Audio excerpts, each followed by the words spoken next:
北京的生意好不好做？实体店的生意怎么样？现在是1月29号早晨，我在北京东二环的边上，就是崇文门大街这边。我带你们看一看这条商业街的状态。这个位置还是非常繁华的。咱们往前看，跟着走。这个上面显示商铺出售，这也是一个停业的店。这是空着的店铺，这也是，这个也是，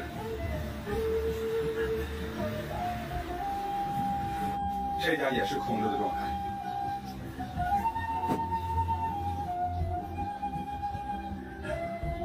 这个国瑞城啊，那可是富人聚集地呀、居民楼下面的商业街啊，那是旺铺，那是一铺难求。可是当下的情况是，200-300米的这条街道上有6家商铺是出对出租，都空着呢。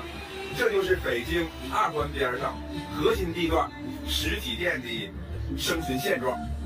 富人都不消费了，富人去哪里了？富人的生意都不好做了。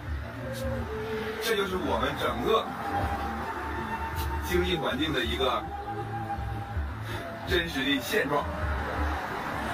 想做生意的朋友们，你们琢磨琢磨吧。